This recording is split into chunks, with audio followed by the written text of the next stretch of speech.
నమస్తే మిత్రులారా, నేను మీ జల్లి శంకర్ని. మనము రీసెంట్గా సిరిసిల్ల కలెక్టర్ ఎవరైతే ఉన్నారో సందీప్ కుమార్ ఝా గురించి మనం మాట్లాడుకున్నాం. ఆయన ఎలాగైతే పేద ప్రజల పట్ల, ఈ పాడి రైతుల పట్ల ఒక కక్షపూరితంగా వ్యవహరిస్తూ ఒక సంచలనమైనటువంటి వ్యవహారాన్ని ఒక వివాదాస్పదమైనటువంటి వ్యవహారాన్ని నడిపించినటువంటి అంశాన్ని మనము గత 2-3 రోజుల నుంచి మాట్లాడుకుంటా ఉన్నాం. ఆయన వ్యవహార శైలి ఇంకా కూడా మారలే. ఎందుకో మరి పేద ప్రజలంటే ఆయనకు నచ్చదా, లేకపోతే వాళ్ళని చూస్తే ఆయనకి ఏమన్నా చిట్చిట పెడుతుందా, ఏమవుతుందో తెలియదు. కానీ ఇంకా కూడా పేద ప్రజలను టార్గెట్ చేసేటువంటి విధంగా ఆయన వ్యవహారం నడుస్తూనే ఉన్నది. ఇప్పటికే మనం సిరిసిల్ల బతుకమ్మ ఘాట్ దగ్గర ఉన్నటువంటి ఒక టీ కొట్టు వ్యవహారంలో మనం చూసినాం. ఆ టీ కొట్టు మీద కేటీఆర్ ఫోటో వేసుకున్నందుకు, ఫ్లెక్స్ వేసుకున్నందుకు మొత్తం ఆ కొట్టుని ఫస్ట్ మూసేపించారు. తర్వాత ఆయన ఈగో సాటిస్ఫై కావడంతో ఆ డబ్బాకే లేపేసి అక్కడి నుంచి తీసుకుపోయి ట్రాక్టర్లో ఎక్కడికో తరలించేసారు. ఇప్పుడు అది అయిపోయిన తర్వాత ఆయన నా పొట్ట కొట్టిర్రు, అంటే నాకు కనీసం ఉపాధి లేకుండా చేసిరు అని చెప్పేసి ఆ టీ కొట్టు అతను ఎవరైతున్నారో ఆ టీ కొట్టు అతను అంటే నిరసన వ్యక్తం చేసి ప్రభుత్వ కార్యాలయం దగ్గరికి పోయి, మున్సిపల్ ఆఫీస్ దగ్గరికి పోయి ఆందోళన వ్యక్తం చేసిండు. దానికి ఆయన మీద కేసు పెట్టిండు మన కలెక్టర్ గారు. కేసు పెట్టిండు అంటే ఆయనే పెట్టకపోయినా పెట్టించిండు అనమాట. కేసు పెట్టి దేనికోసం, ఎన్నికల కోడ్ ఉల్లంఘించిండని, ఆయన విషయాన్ని తప్పుగా ప్రచారం చేసిండని, మిస్లీడ్ చేసిండని ఆ శ్రీనివాస్, ఆ టీ కొట్టు ఓనర్ ఎవరైతే ఉన్నారో ఆ శ్రీనివాస్ మీద కేసు నమోదు చేయించిండు. అంటే ఇది ఎట్లా ఉందంటే ఒక కక్ష సాధింపు చర్య లెక్కనే ఉన్నది. ఆ టీ కొట్టు కాడ నుంచి మొదలైంది ఈ సందీప్ ఝా వ్యవహారం. అక్కడ నుంచి మొదలయ్యి అక్కడ పాడి ఆ వేములవాడ అర్బన్ అక్కడ పాల కేంద్రాన్ని మూసేయించడము, అక్కడ రైతులు మొత్తం వచ్చి రోడ్ల మీకు వచ్చి ఆందోళన చేయడము, దాంతో ప్రభుత్వం మళ్ళీ తలొగ్గడము, ఈయన సీజ్ చేసినటువంటి ఆ పాల కేంద్రాన్ని మళ్ళీ స్థానిక ఎమ్మెల్యే పోయి దాన్ని ఓపెన్ చేయడము, ఇవన్నీ జరిగిపోయినాయి. ఇవన్నీ జరిగిపోయిన తర్వాత ఆయన వ్యవహార శైలి మీద మొత్తము సోషల్ మీడియా కానీ ఇటు మొత్తం కోడై కూసింది. ఆయన భాగవతాన్ని మొత్తం తీసుకొచ్చి బయట పెట్టింది. ఆయన గతంలో ఆయన వ్యవహారం ఎట్లా ఉంటుండే ఏంటి అని మనం కూడా దాని మీద ఒక వీడియో చేసినాం. కలెక్టర్ గారి భాగవతం అని చెప్పేసి ఒక వీడియో చేసినాం.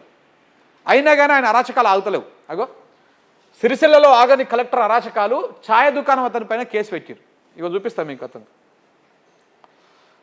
ఇగో ఈయననే, ఆయన తెలుసు కదా, మీకు పరిచయమే ఉంటుంది. మనం పరిచయం చేసినాం ఈయన అందరికి, తెలంగాణ ప్రజలకి. ఇగో ఈ మహానుభావుడే సిరిసిల్ల కలెక్టర్ సందీప్ కుమార్ ఝా. ఈయన చరిత్ర గతంలో కూడా ఈయన అడిషనల్ కలెక్టర్గా ఉన్నప్పుడు కూడా ఇదే వికారాబాద్లో చేసిండు ఈయన గతంలో. అక్కడ కూడా ఈయన అరాచకాలు చాలా ఉన్నాయంట.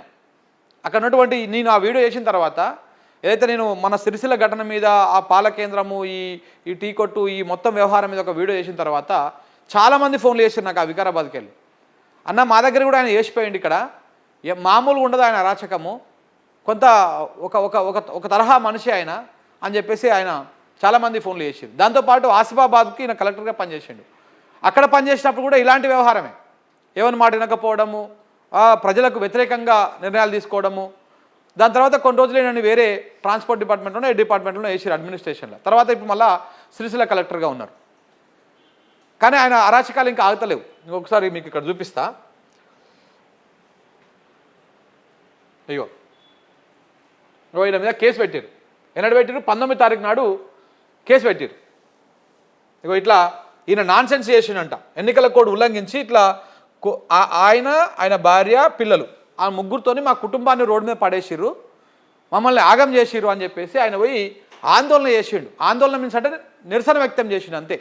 ఆ నిరసన వ్యక్తం చేయడంతో ఎన్నికల కోడ్ ఉల్లంఘన అయింది. దాంతోపాటు ఈయన ఏమంటే ఇన్ఫర్మేషన్ని తప్పు మిస్లీడ్ చేసిండు అని చెప్పేసి ఈయన మీద కేసు నమోదు చేసిరు. మరి ఇట్లా ఎంతమంది మీద కేసులు నమోదు చేసుకుంటూ అవుతారు? ఇప్పటికే ఈ విషయాన్ని ప్రశ్నిస్తున్నా, ఈ విషయాన్ని కలెక్టర్ మీద మాట్లాడుతున్నటువంటి సోషల్ మీడియాలో ఎవరెవరైతే ట్వీట్లు పెట్టారో వాళ్ళందరి మీద కేసులు పెట్టిండు ఇదే కలెక్టర్ గారు. మరి కలెక్టర్కి ఈ కేసులు పెట్టే పనే ఉందా, లేకపోతే ఇంకా వేరే పనులు ఏమైనా ఉన్నాయో తెలియదు. మరి రేవంత్ రెడ్డి ఆయనని ఎవ్వడు మాట్లాడితే వాళ్ళ మీద కేసులు పెట్టని కలెక్టర్ని చేసినట్టు అనిపిస్తుంది. ట్విట్టర్లో పోస్ట్ పెడితే కేసు, వార్తలు చెప్తే కేసు, ఎవరైనా మాట్లాడితే కేసు, అక్కడ ఆందోళన చేసిరని చెప్పేసి మనం ఇంతకుముందు మాట్లాడుకున్నాం కదా, అదే పాల కేంద్రం దగ్గర ఆందోళన చేసిరని చెప్పేసి ఒక బీఆర్ఎస్ కార్యకర్తను అరెస్ట్ చేయబోయి ఒక రైతును అరెస్ట్ చేసిండు. ఆ రైతు పరిస్థితి ఎట్లా ఉన్నది? ఆయన పాపము గొంతుకు సర్జరీ అయితే ఆయన ట్రీట్మెంట్లో ఉన్నాడు, కనీసం మాట్లాడడానికి వస్తలేదు, మాటలు వస్తలేవు. అలాంటి వ్యక్తిని తీసుకుపోయి ఒక రాత్రి మొత్తం స్టేషన్లో పెట్టిండ్రు. ఒక సైకిక్ వ్యవహారము ఉన్నట్టు అనిపిస్తుంది చూడబోతుంటే సిరిసిల్ల కలెక్టర్ గారి వ్యవహారం. ఆయన వ్యక్తిగత జీవితంలో ఉన్నటువంటి డిస్టర్బెన్స్లు మొత్తము ప్రజల మీద చూపిస్తున్నట్టు అనిపిస్తున్నది. ఇది ఏమాత్రం కరెక్ట్ కాదు. ఇది అడ్మినిస్ట్రేషన్ చాలా ఒక కలంకం లాంటిది. కలెక్టర్ అనేటువంటి పదవికి ఈయన ఒక పెద్ద మాయని మచ్చ లెక్క తయారవుతా ఉన్నాడు. టీ కొట్టు అతన్ని ఆ షాప్ తీయడమే పెద్ద తప్పు. అది ఎన్నో మూలకు పెట్టుకొని కూర్చున్నాడు. అది కూడా తెల్లారుజామున 3 గంటల నుంచి పొద్దుగాల 10 గంటల దాకా నడుస్తుంట ఆ షాపు. అదే దాన్ని తీసేసి అలా పొట్టగొట్టినావు. వీళ్ళు ఏమని చేసిరు? అరే మాకు ఉపాధి లేకుండా చేసిరు, మేము ఏం చేసుకొని బతకాలి. ఇప్పటికే సిరిసిల్లలో చూస్తున్నాం మనం. ఈ కాంగ్రెస్ గవర్నమెంట్ వచ్చిన కాడ నుంచి నేతన్నలు ఒక్కరొక్కరు పిట్టెల లెక్క రాలిపోతూ ఉన్నారు, ఏ పని దొరకక. సిరిసిల్లలోనే ఇప్పటికి కొన్ని వందల సంఖ్యలో చనిపోయారు అక్కడ. వాళ్ళకు ఈ సాంచలేసుడు ఇవి తప్ప వేరే పనులు రావు. ఇక కొంతమంది అట్ట పద్మశాలిలని పొట్టగొట్టి ఆ విధంగా అలానే ఆగం చేస్తున్నాడు. ఇట్లా వీళ్ళని ఇట్లా ఛాయ్ కొట్టు ఎవరిని పెట్టుకొని ఇట్లా ఉంటే వీళ్ళని ఈ రకంగా ఆగం చేస్తూ ఉన్నారు. మరొక వైపు రైతులు, పాడి రైతులకు సంబంధించి. సో ఇప్పటికైనా రాష్ట్ర ప్రభుత్వం కానీ ఈ కలెక్టర్ చూసుకున్నటువంటి వీళ్ళ వ్యవహారాలు చూసేటువంటి సిఎస్ గారు కానీ వీళ్ళందరూ ఒకసారి ఫోకస్ పెట్టండి. అసలు సిరిసిల్ల కలెక్టర్ గారి వ్యవహార శైలి బాగానే ఉన్నదా? ఆయన మానసిక స్థితి బాగానే ఉన్నదా? మంచిగా లేకపోతే ఆయనను వేరే లూప్ లైన్లో పెట్టండి. వేరే ప్రజలకు అంటే ప్రజలకు నేరుగా దగ్గరగా ఉండకుండా వేరే డిపార్ట్మెంట్లు ఉంటాయి, ఆ డిపార్ట్మెంట్లో వేసుకోండి. అంతేగాని ఇట్లా ప్రజల మీద కక్ష సాధింపు చర్యలకు దిగితే మాత్రము ఈయనని ఇక తరమాల్సి వస్తుంది చివరికి. ప్రజలు అక్కడి నుంచి తరుముతారు కూడా ఇట్లనే చేసుకుంటా పోతే. సో కాబట్టి ఇది కొంత ఆలోచన చేయాల్సినటువంటి అంశము. ప్రభుత్వం కూడా ఆలోచన చేయాలి, ముఖ్యమంత్రి గారు కూడా, సిఎస్ గారు కూడా ఆలోచన చేయాలి.